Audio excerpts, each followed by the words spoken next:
Hi everyone! So today I'm going to show you how you can make a meal based around the Mediterranean diet. The Mediterranean diet is often considered one of the healthiest eating patterns to follow because it focuses on minimally processed and plant-based foods.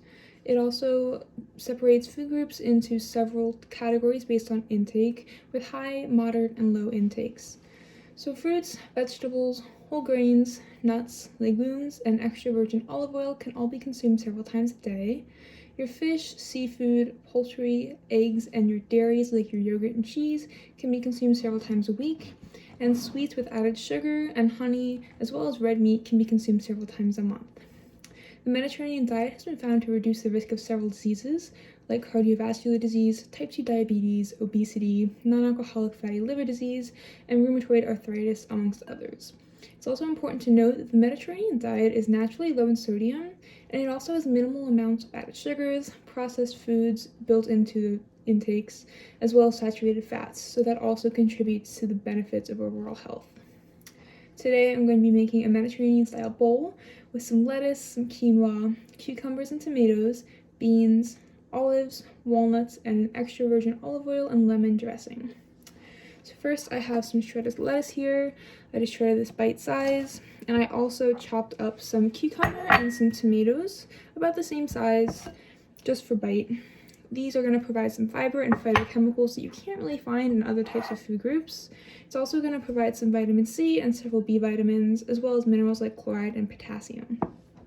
Next, I have some walnuts that I just chopped up. These are unsalted. These are a healthy fat and particularly a source of omega-3 fatty acids.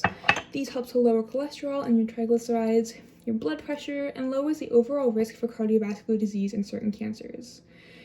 Other sources of omega-3s include pecans, pine nuts, and cashews, and you can even find it in fatty fishes like salmon and sardines. Next, I have some cannellini beans. I like to use cans of beans because they're usually pretty affordable and easy to find. I got mine for 77 cents at the grocery store.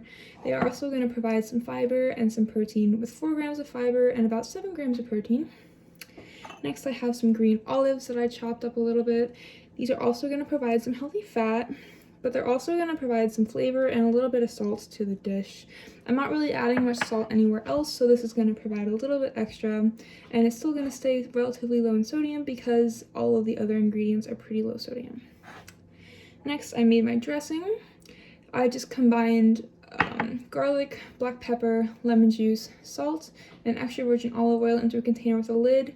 I shook it up until the lemon juice and the olive oil were combined, which was about 30 seconds to a minute for me, and then I just adjusted based on how it looked and how it tasted. So if it was too thin, I added some extra olive oil, or if it needed a little more pepper or garlic, I added that as well. You can also add herbs in here, that would be pretty good. And finally, I have our quinoa. This is just a tricolor quinoa. I made this ahead of time. It took me about 15 to 20 minutes to make, depending on the type you find. The quinoa is a whole grain, and it's one of the only plant-based sources of proteins, of a complete protein, that has all 9 essential amino acids that your body can't make by itself. So your quinoa is going to provide some carbohydrate, about 24 grams, about 4 grams of fiber, and also about 6 grams of protein. So I'm going to add my dressing in here as well.